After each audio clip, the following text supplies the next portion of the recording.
All right, I'll go ahead and get started so we can get to the good stuff. So, welcome to today's webinar, the Buyer Perspectives on Organic Dairy Sourcing. Thanks so much for joining us. We're excited for this conversation over the next hour. My name is Vivian, and I am today's host for the session, but I will be passing off to Taylor here shortly, who will be moderating. If you are new to the webinar series, welcome. And if you joined us last week for the Markets ROI session, then welcome back. I've just got a few housekeeping notes and some background information to share before we dive in. And I'm also just going to put this disclaimer here up. So I work on the consulting team here at Rodale Institute, and I'm part of the markets team supporting organic farmers, those transitioning and those who are curious about organic production through their transition to organic practices, through identifying markets and connecting with buyers. And the markets team at Rodale has partnered with OTA, the Organic Trade Association, to grow the organic marketplace via TOP. And so if you're not familiar, TOP is the Transition to Organic Partnership Program. It's a network assembled by the USDA's National Organic Program to help conventional farmers transition to organic. And they offer a range of benefits, including mentorship programs, development grants, and technical assistance. And so today's session is supported through the TOP, which is administered by the Agricultural Marketing Service National Organic Program. And if you're interested, you can learn more about it at the organictransition.org website here. And you'll also be able to see all of the other events that we're hosting, whether they're in person or virtual. And so today's session is the second of our virtual event series focused on dairy operations. And so this webinar is focused on the perspectives of buyers. And then next week, we'll be hosting an open Q&A session. So if we don't get your questions answered today, I'll be making note of them to make sure that we cover them next week. So please feel free to use the Q&A box to ask any questions, but feel free to use the chat box if you'd like to introduce yourself and share where you're calling from. But yeah, you could use that Q&A box for questions. It helps us keep them organized. Last, I just want you all to know that we are recording this webinar, so it will be shared after, and so I'll send an email of where that lives. Okay, so I will pass off to Taylor. And for those of you who weren't here last week, Taylor helped run a small producer processor dairy in Central North Carolina for over 7 years. And during that time, she created a new gelato soft serve product that was sold into direct-to-consumer, retail, and food service markets. And she now works for a national food service distribution company where she helps farmers and artisans understand and access larger institutional markets. So thank you, Taylor, so much for being here. We're really looking forward to having you. Hello, everybody. Thank you, Vivian, for that intro. I'm very excited about this webinar. I know that you can't really just Google buyer opinions on organic dairy and find that info. So looking forward to hearing. Thanks to panelists and attendees for being here. Today, any opinion I express is my own, and let's roll to some intros. The first person we're going to hear from is Allie from Whole Foods Market. Allie, your turn to introduce yourself. Great. Hey, everybody. My name is Allie Batsell. I am the category merchant for yogurt and kefir at Whole Foods Market.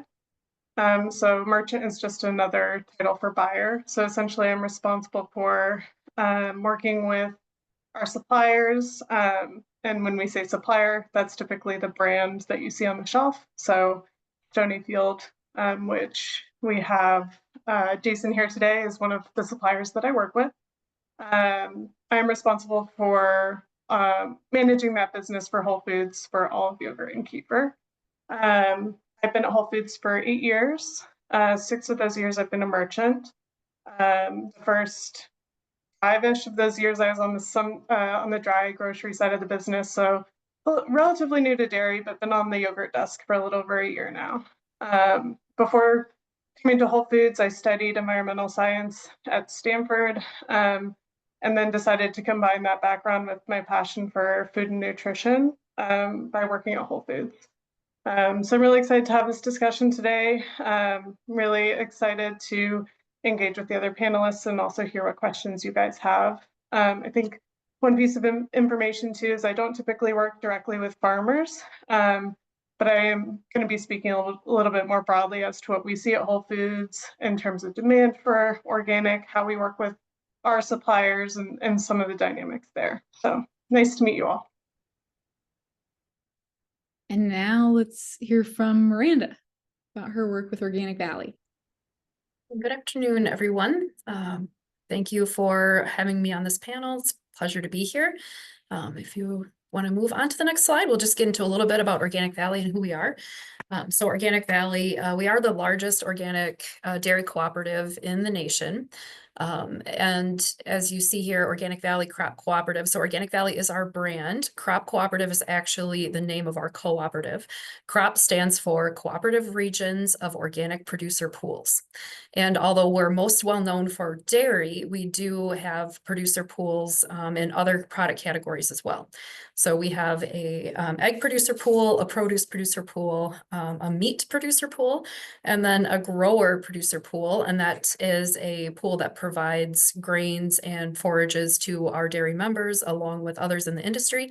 And they also provide the oats for our new oat creamer that we launched earlier this year. So definitely excited about that.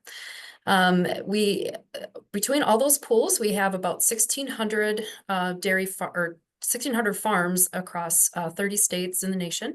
We are actively procuring milk in all of those 30 states, and we have some organic transition programs and other things to help with transitioning producers as well.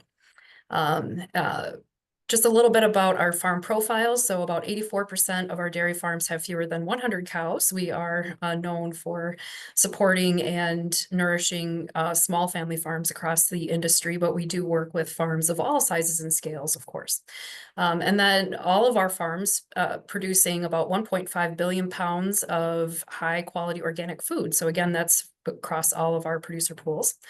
Our farmer profile itself does tend to skew a little on the younger side, which, you know, we'd like to talk about a little bit. We have 885 employees, and in our owned facilities, we are 100% renewable. Just another plug, always organic, always member owned, always member controlled. And we are also an industry leader in sustainability in both on-farm and supply chain. A little bit about myself on the next panel.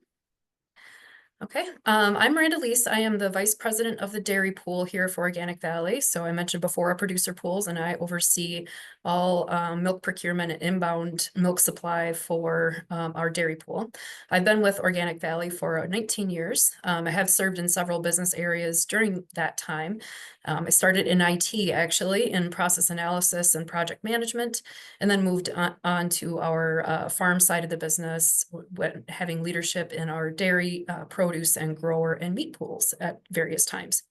I've been in my current role since November of 2023, but I have been involved in the dairy industry my entire life, born and raised on a dairy farm here in Wisconsin, where I'm based, and actively involved in my current family farm. My husband and I have a 400 cow dairy here in Wisconsin that we manage as well, with my daughter, who just came home from college and is now our herdsman.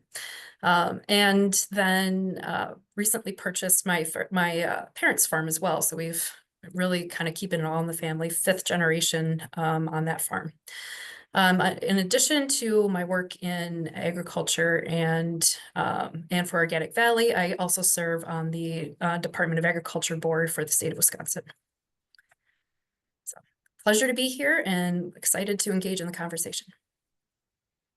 Thanks, Miranda. Jason, I'll turn it over to you. Sure, thank you. Happy to be here this afternoon. Thank you for having me. And my name is Jason Johnson. I work for Stonyfield Organic. So we're an industry leader in organic yogurt production in the US, sourcing milk primarily from the Northeast. We have direct producer relationships with farms in the Northeast, and are actively involved in transitioning conventional farms as well, as the demand for organic dairy continues to grow. But a little bit about Stonyfield Organic, business that's 43 years old, started as a mission-based company, continues today to produce healthy food while still supporting small family farms in the Northeast. And we're based in Londonderry, New Hampshire. That's where our manufacturing facility is. And a little bit about myself.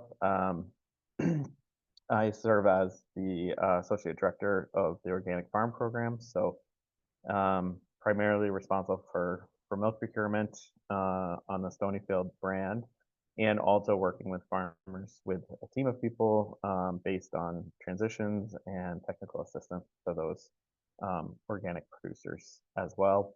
My background is in dairy science, research economics, but I was born and raised on a dairy farm in New Hampshire, and continue to have a small dairy farm there as well with my family. I also have a daughter that came home from college not that long ago, and we're passionate about breeding registered jerseys.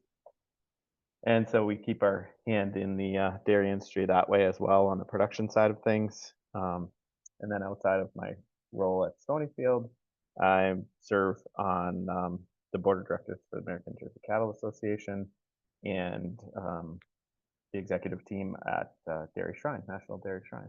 So happy to be here today and answer questions. All right, let's dive into an overarching question.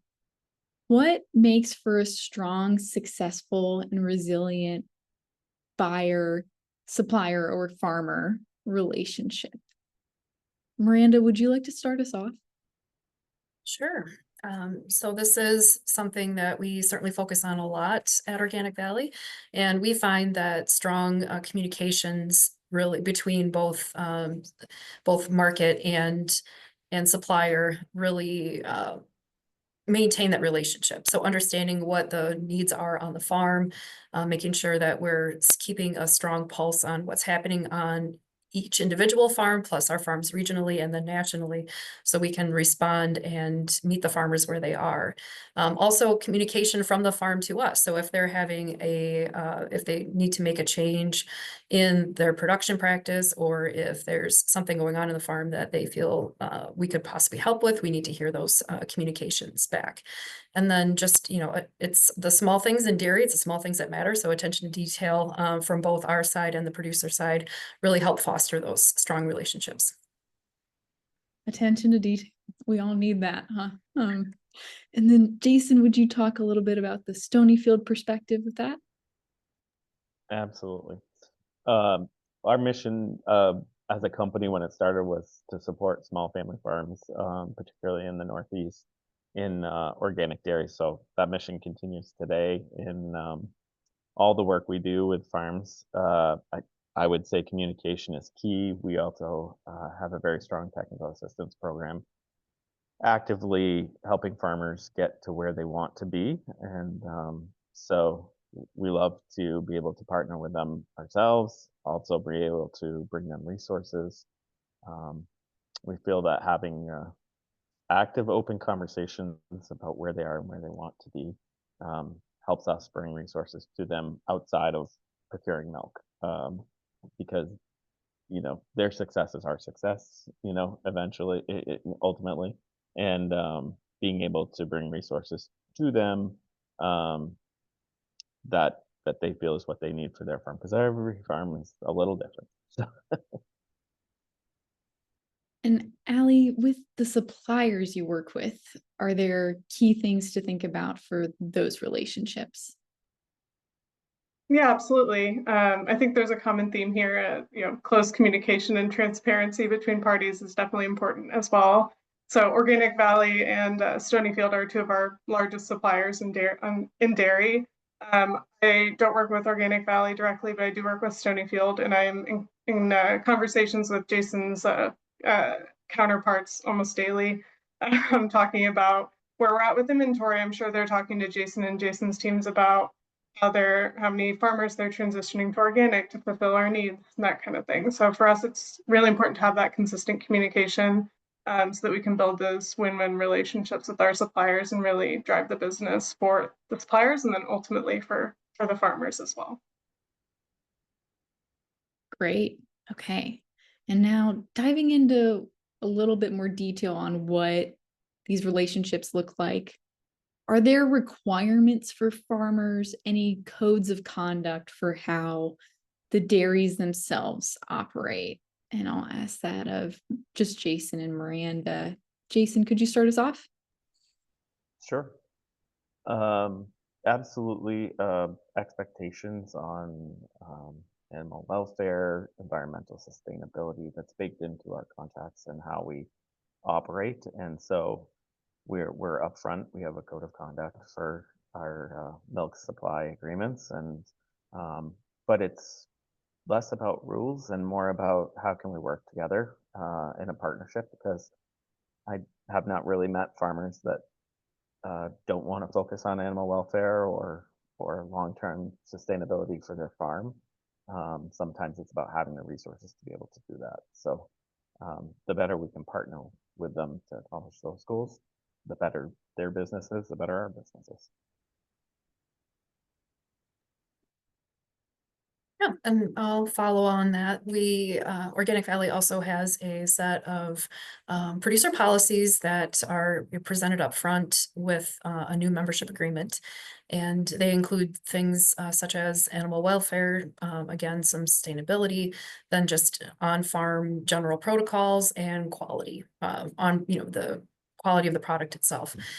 And again, it's more about setting just that clear communication and transparency and expectations up front with new and prospective members so that we understand where they're at, and then they understand what we're expecting in return. And it's, again, about maintaining that strong communication so that both parties are benefiting from the relationship.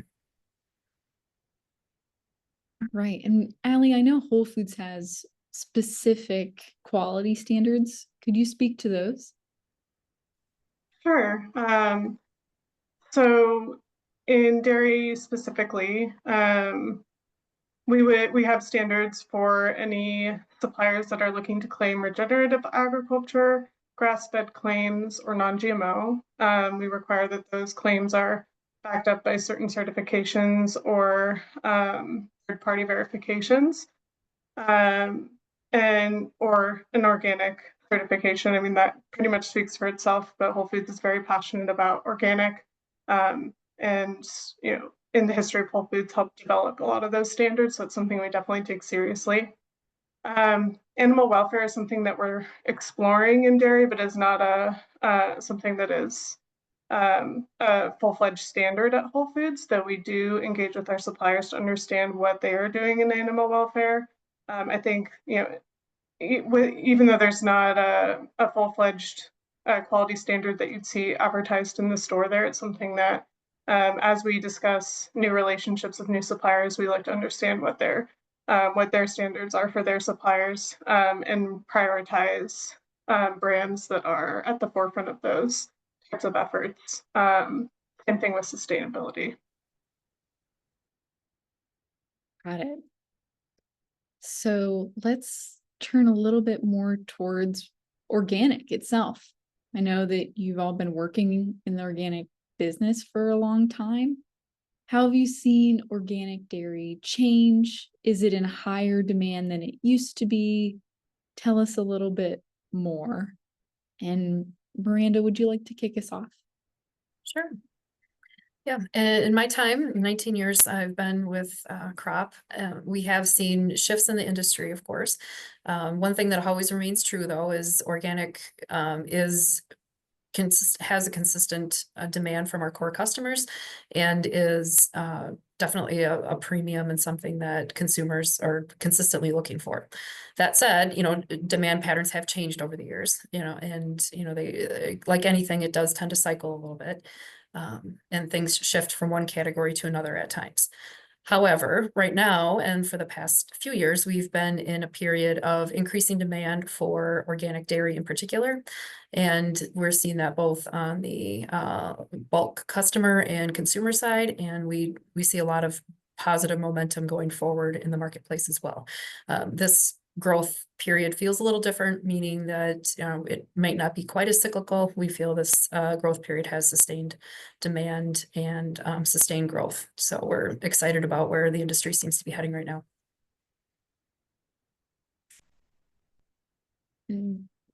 Jason, you're up next on what you see with demand for organic dairy. Yeah, I would say currently, I would piggyback what Miranda said. Right now in organic dairy, we're definitely in a growth mode. and also in a supply shortage, I would say, in the industry overall. Organic dairy in the U.S. When I started in this business, we were not, although we encouraged transitions, we were in an oversupply as an industry. 6, 7 years ago. I think we're definitely not positioned anymore. It's a great time if producers are thinking about transitioning from conventional, because there is access to the market now to transition your farm. We have a transition assistance program. I'm sure others do as well. So it's a good time. It's a growth mode. I think part of the part of the reason why we're where we are today is, I know at Stonyfield we've been pushing for many years for origin of livestock rule and strengthening organic enforcement because of the integrity of what we think that brings to the industry, and those things have come into play in the last 3 years, and we are definitely seeing a tightening of the supply side of the market because of that, which it might be a short-term pain for processors that aren't having the supply that they need, but we feel it's huge in the organic integrity space. So I think that's adding to the noise right now in the industry. Could you follow up a little bit more and tease out the details of that origin shift and what that means? Sure. So the intent always of the National Organic Program was for conventional producers wanted to transition. They had a one-time transition to transition their animals into organic dairy production. There's sort of all different certifiers across the country. In certain areas, there definitely were loopholes where multiple transitions were happening on animals, so you could bring more animals into organic production rather than just growing from inside. And when that happened, then all of a sudden there was a faster response to organic production, but it was just transitioning more conventional animals in. The intent was you get to do it once as an individual, not multiple times. And so now that rule has been tightened down, it's harder to transition large groups of animals in multiple times. So you can't do it anymore. So definitely encourage transitions from conventional, but it's a one-time deal, and then it's meant to manage that way there on out. So. And we were talking about this gap in organic dairy supply. Is that mostly going to be solved by more producers transitioning to organic? Miranda or Jason, if you want to Sure, follow up. I'll take that. It's a combination of a variety of things. So definitely we are involved with quite a few producers who are transitioning from conventional to organic currently. We do see that as a solve, and depending on where they're at in their transition journey, they are able to join the co-op at various points in time.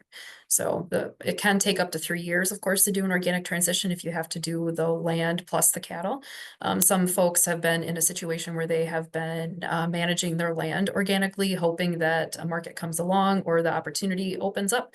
And then it's just a matter of transitioning their cattle, which is generally only about a year to 18 months, depending on where they're at.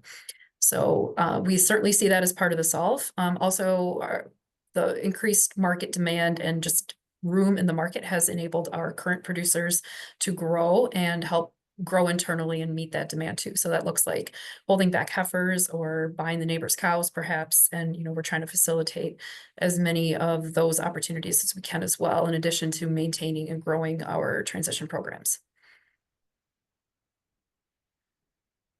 Great. And Jason, do you feel similarly? Is it the transition that will solve this gap? Yeah, certainly transition will be a part of it. Various, what Miranda says, all true, various lengths of time depending on where people are at.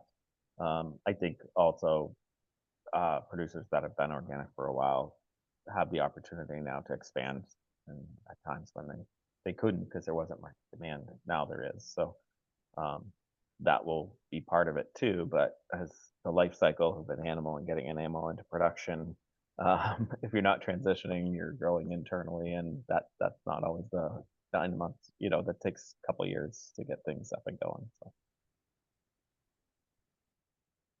piggybacking off of the transitioning question and any hurdles with that, I know you both work with regional pools per se. Are there logistics considerations farmers need to keep in mind when selling to Stonyfield or Organic Valley? Miranda?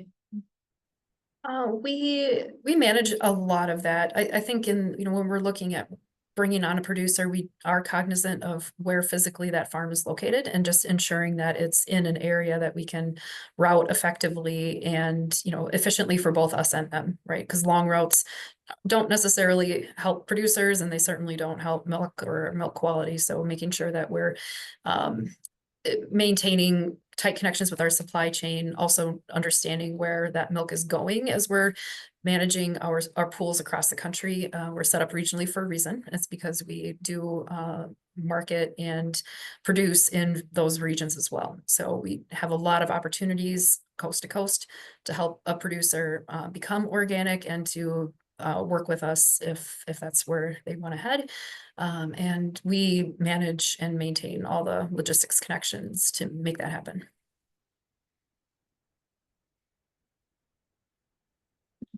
Jason, how about you with logistics for farms? Yeah, I mean, ultimately, the logistics ends up falling on the processor, but certainly having conversations with producers up front. I mean, we're all looking at our carbon footprint and how much environmental impact we have on moving milk is part of that as well. So certainly conversations about where you are and where the milk needs to end up is a fair conversation to have with farms starting out. Size, we have farms from 15 cows to several hundred. So I think that's less of I have to be a certain size to be viable. It's more of location does have an impact on it, and then you get down to the nitty gritty and can you actually get in the driveway to pick up the milk with a truck? Those are all conversations that need to be had before somebody gets their heart set on where they're headed. Most of those are things that can be overcome, right? Like driveways can be made bigger, but being transparent and honest and upfront about those things, I think, is important. Mm-hmm. And Allie, let's talk about Whole Foods a little bit more. How does Whole Foods approach buying decisions in dairy? And are there any trends in consumer preference for organic dairy products that you see? For sure. Yeah, so Miranda and Jason were talking about tight supply in organic and also heightened demand. And we see both of those things. Our customers are buying more dairy than we've ever seen them buy before. We've seen record sales in dairy for several years in a row now. And we continue to look at each other each week and be like, when is this trend going to slow down? It's kind of crazy, the extent of what's happening. There are a few things that we attribute that to. Generally, there's just a trend towards clean protein and there's a little bit of a trend away from plant-based products that have complicated ingredient decks. And so we're seeing some customers that were purchasing plant-based milks and yogurts transitioning back into traditional dairy, clean, high protein products. So that's a proportion of what we're seeing. In yogurt in particular, we see like Greek yogurt exploding because of the high protein count. Same thing with cottage cheese. So that's across dairy. Both conventional and organic are growing at a really rapid rate right now. The trend towards GLP-1s in the country has also really contributed to that. With the nutrient density of dairy, that's really being recognized with those customers, which is a really large proportion of the US population. It's driving a lot of growth in dairy in general. It's not just at Whole Foods. We are seeing higher growth at Whole Foods in the market, but the whole market is up quite substantially. And then in organic in particular, we continue to see all those trends impact organic and also see our customers in particular, organic is really important to them. And that trend has not slowed down. And we've seen a lot of research on Gen Z, where Gen Z finds organic and grass-fed and regenerative products to be very important to their purchase decisions. So that says to us that we don't expect organic to weaken as that generation continues to increase their buying power in the market. So overall, I mean, it's kind of a crazy time to be a merchant in dairy. Our biggest challenge is really trying to secure enough product to sell to our customers right now. So, I mean, you can hear that from Jason and Miranda. We're talking to their counterparts, asking how can we get more milk? How can we get enough inventory to sell essentially right now? So that's where we're at, especially in organic milk, given some of the supply challenges that Jason was talking about, the origin of livestock rule and just the slower nature of getting additional supply on hand. But what's happening is that the cost of organic milk is going up. We are having to raise prices, which I think we may talk about a little bit more later. But we're not seeing that demand slow down much, even with that happening. So that's kind of the general market trends in dairy. In terms of how we make assortment decisions and how we decide what to sell on shelf, it really comes down to what the customer is looking for. So that's our main focus. So we look at pretty straightforward things like how much sales products are generating, but we also look at uniqueness of products. So like if a group of customers is purchasing grass-fed products, for example, even if those products are not generating as many sales, we can see that it's a unique purchase for that group and important for that group to have that offering. And so we'll ensure that we have an assortment that fits that need. So it's a balance of the sales of the product, but also ensuring that we fit the needs of the customer. So it's a balance of those things. And then a core value at Whole Foods is supporting sustainability and nourishing the planet. And so we do prioritize sustainability efforts and growing, like I mentioned, we're on the forefront of organic. And then as things, as even more premium attributes come out into the market, like grass-fed and now regenerative is one. That's something that we engage with and make investments as a company to ensure that we are at the forefront of sustainability as well. Wow, the big takeaway I'm hearing is that there's not enough organic milk to supply the market. So very interesting. Correct. Yes. Turning to a common question that I get in my job in distribution is, what do you consider, what resources do you look at when it comes to pricing, whether it's from the dairies themselves and with suppliers in Allie's case? But Miranda, would you start us off? Sure. So at Organic Valley, we are a member-owned co-op and farmer-controlled pricing. So our board of directors sets our dairy pay price and sets all the pay price for all of the pools. It is informed by the marketplace, also informed by what we're hearing from the countryside and what farmers need.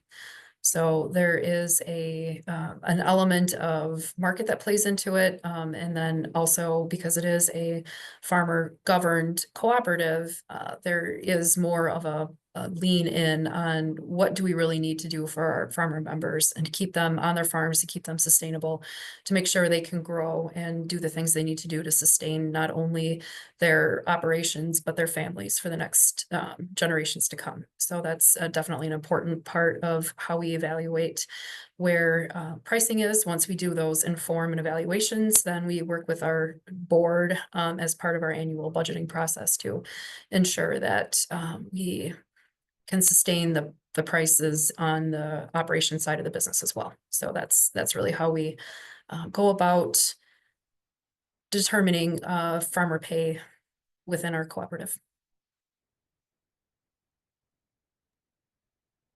That's helpful.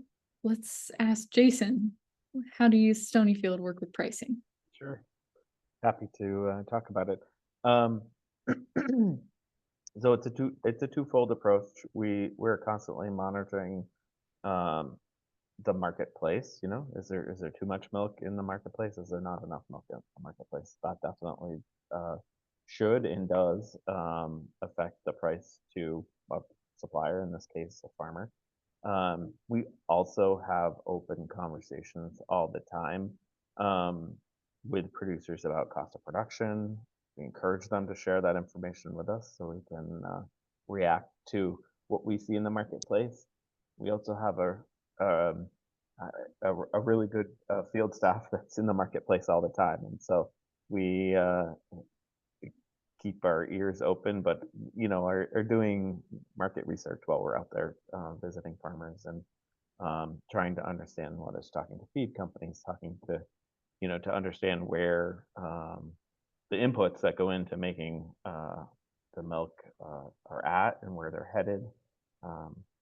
But overall, if I was going to talk about pricing in organic dairy compared to something like conventional dairy, I would say there's huge benefits in the fact that organic dairy, it lives outside of a lot of other controls that conventional dairy lives in, as far as government pricing and things like that. There was minimums, but we're so far above those with organic pricing that we don't have to live in that space so much, and we have the opportunity to be able to adjust, I would say, quicker to marketplace reactions, and that's what we try to do at Stonyfield multiple times a year, being look at where cost of production is, where the market is, and but overall, it's a much more consistent price. Organic dairy in general, I would say the one thing it brings to a producer is stability. Is your price going to change? Absolutely, it has to. There's no industry that doesn't have price changes and supply inputs. But conventional dairy, we see have some wide swings month to month sometimes. We don't see that in organic dairy. That's a huge thing to offer to farmers, even just that piece of it, that consistency. That's incredible. It allows you to create a budget. Yes. Yes. And Allie, when you're looking at the Whole Foods assortment, what does pricing look like in your world? Yeah, so there are several factors at play when we're setting prices for our products. Kind of first and foremost, I'm finding my notes here. There's the cost of the product coming in our door. So the cost from the supplier, so from Organic Valley or from Stonyfield, and then plus distributor markup and freight. So the cost that it takes to get the product to Whole Foods. So once we have that, then we apply our margin. In addition to that, we take into account several factors to determine, more specifically what the price will be.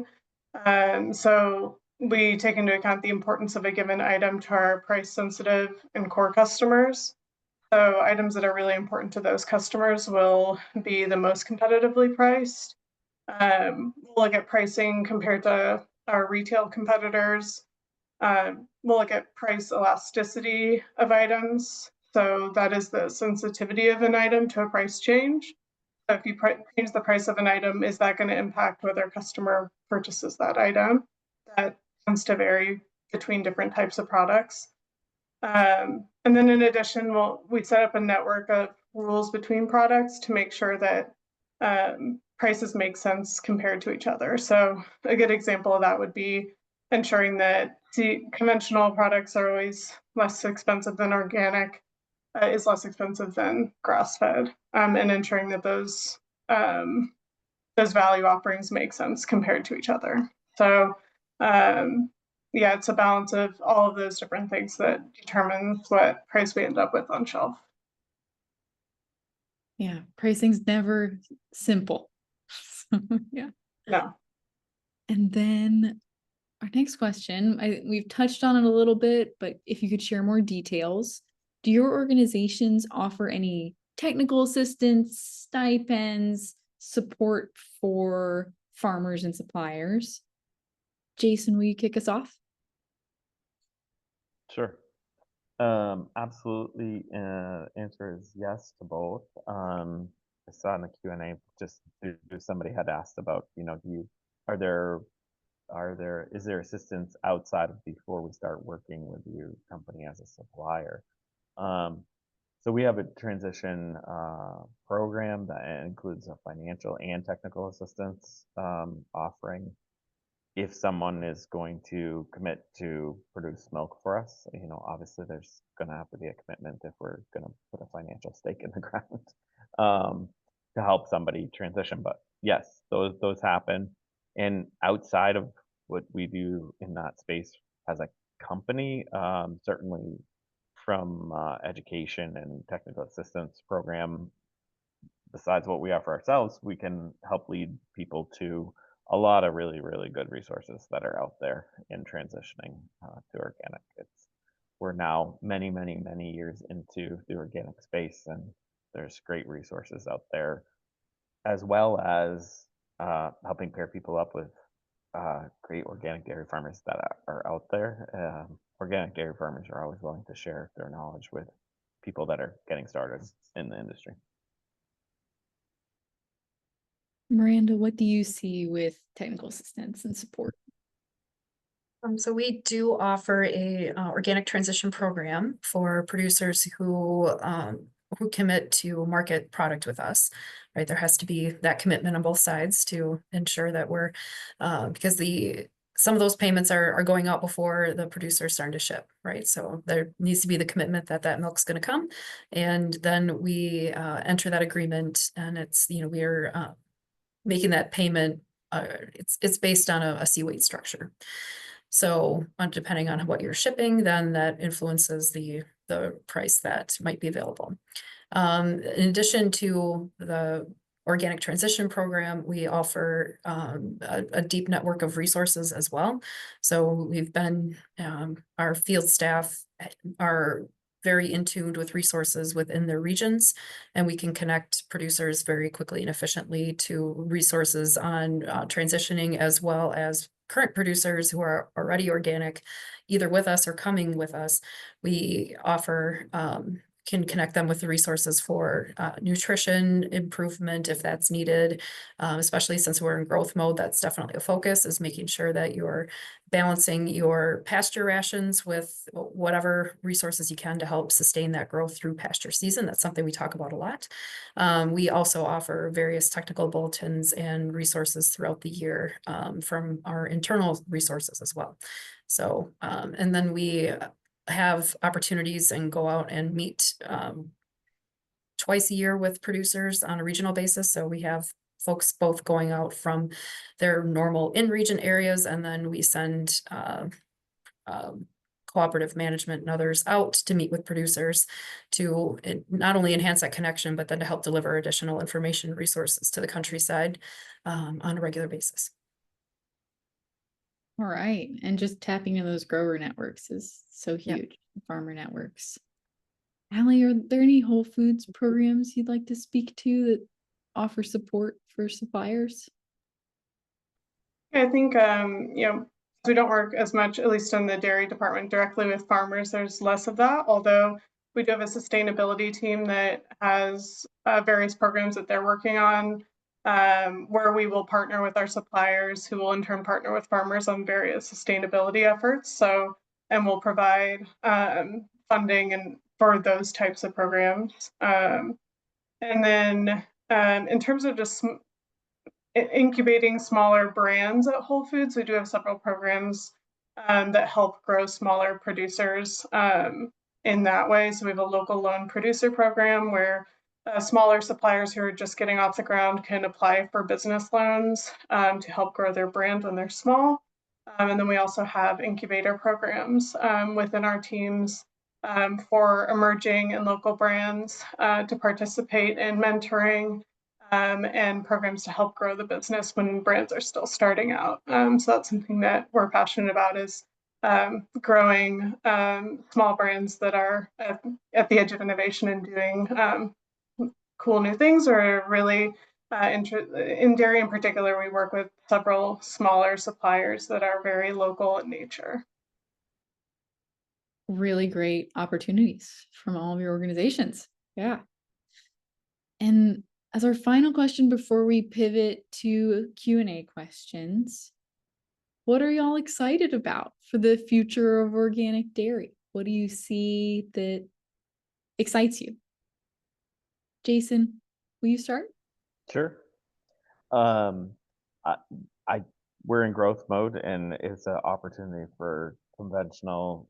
There's an opportunity to transition now, and that may seem like a not exciting or revolutionary thing, but there were many years where I had to tell producers, man, there's really no space right now. I don't see an opportunity for you to transition. And that's hard when somebody is passionate and wants to do it. So the fact that transitions are back on the table, the industry's in growth mode, and people can follow their passion, especially next generation. We're seeing next generations come back to farms and look at growth and how can we sustain this for the following generation. And that's exciting when an industry is in growth mode. So. Mm-hmm. I would echo similar sentiments. We're excited about the growth that we're seeing, and then it's enabling a lot of, for lack of a better word, fun activity that we haven't really been able to do in organic dairy for, several years. And one of those being, the transition, of course, is exciting to work with producers who are excited about learning about this organic thing and how it applies to their farm and how it can, give them, see the excitement in their eyes for what it means for their next generation. Also farm transitions. This is enabling, when I'm talking about farm transitions, generational transfer from one generation to the next. That's been exciting to help facilitate several of those. And another thing, and particularly in the Midwest and the Mideast, we're seeing a lot of, we're calling it relight the barns, right? So if you drive around the countryside in some of these areas of the country, you'll see a lot of old dark dairy barns that haven't been in use for a while. And having this growth in the industry has allowed us to help repopulate some of those facilities and bring the barns back to life. So you drive by and now the lights are on at night when the farmers are milking in those barns, which is definitely an exciting thing. And seeing all that, the opportunity for revitalization of some of our rural communities in this country is definitely exciting. And that's something that makes me tick. Yeah, Allie, how about you? What are you excited about?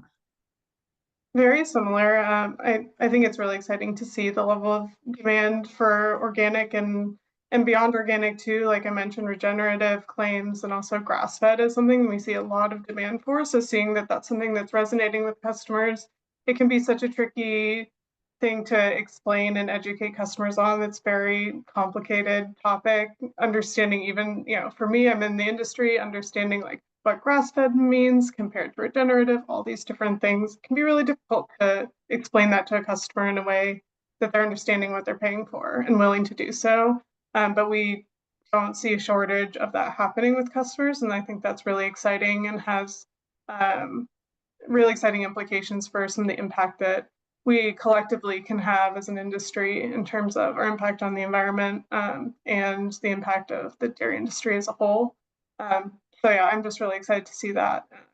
We haven't talked about grass-fed much, but that's another place where we literally cannot get enough milk. We would have so many more grass-fed products if we had that supply, but that's an area where we don't have enough or even close, even more so than organic. So just to give a sense of the interest in these types of things. So that's something that drives me at work is the level of impact that we're able to have in facilitating getting those products to customers. There are so many great questions in the chat, but one of them plays off this grass-fed idea. So I'd like to ask that. What certifications are you seeing popping up besides organic? I know Rodale has a certified regenerative organic, for example. And are you seeing minimum market sizes to be able to act on those markets that you're seeing coming up? Miranda, would you start? So everything we do is certified organic. We'll say that just to start this off. We also have a grass-fed pool and a separate certification for our grass-fed dairy, and that's Organic Plus Trust. So it's kind of it's a organic certification for grass-fed specifically. So those are the two product pools that we're currently managing on the dairy side. We also have a animal welfare certification called Validus that we work with as well. And that one is not tied to organic specifically, although it tends to be more on the organic side. But it is another pool that we manage. And I don't have a specific volume for what a minimum is, but the answer is yes, there is a minimum for logistics and how we would pool that milk to make sure we can set up a load, have a market, have production capacity for it, as well as just there's a minimum mass, I guess, that you need to have in order to get something like that started. And that can be the challenge, is finding enough producers in a particular area of the country to ensure that you can supply and start a pool of a separate certification in addition to organic. Mm-hmm. Jason, what are your thoughts? Yeah, so again, obviously our name says that we're organic. We certainly have organic certification. We also certify all of our Stonyfield products non-GMO. So that's an additional certification on top. Animal welfare based, we have a national program that we participate in. We also have our own company-based certification for animal welfare that we participate in.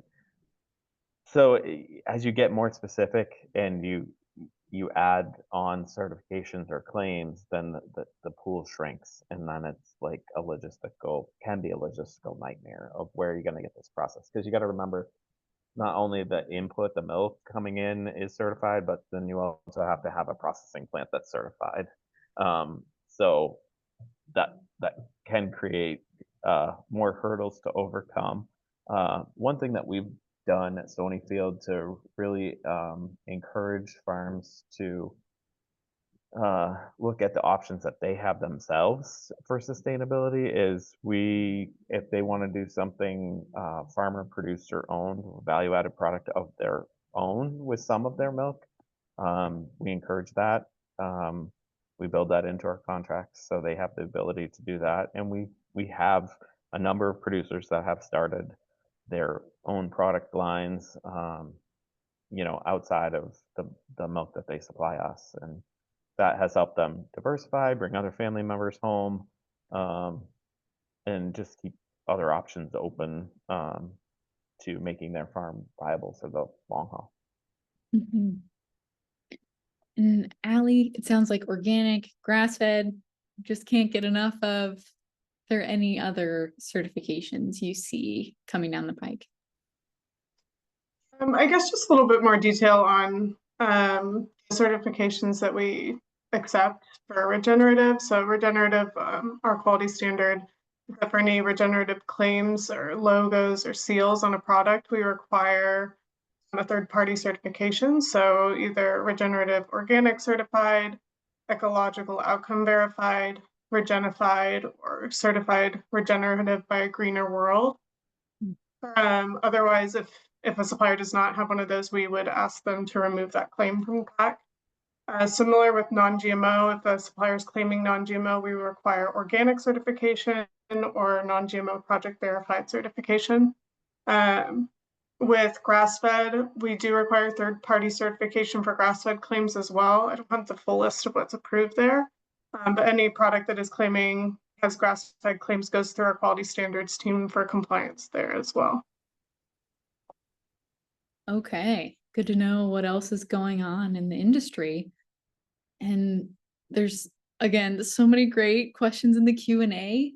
Our next webinar covers the questions that are being asked, and we'll follow up with our panelists both from this week and last week. And thank you all for being here. I'll turn it back over to Vivian to give our closing remarks. Thank you so much. I'm just trying to share a PowerPoint here where you can find said webinar next week. There it is. Yeah, so if you visit this Organic Transition website, you can register for our webinar next week. Like Taylor said, there are so many great questions. We didn't get to them all, but I have them all written down, and we'll make sure that they get answered next week. So thank you all so much for joining us today. This was a great session. I learned a lot, and I hope that you all did as well. Again, the panel next week will be moderated by Taylor. So yeah, I hope that you enjoyed the webinar and that you sign up next week to come hang out with us. And big thank you to Allie and Jason and Miranda for joining us today. And yeah, huge thank you, Taylor, again for moderating. So thank you so much, and have a great rest of your day.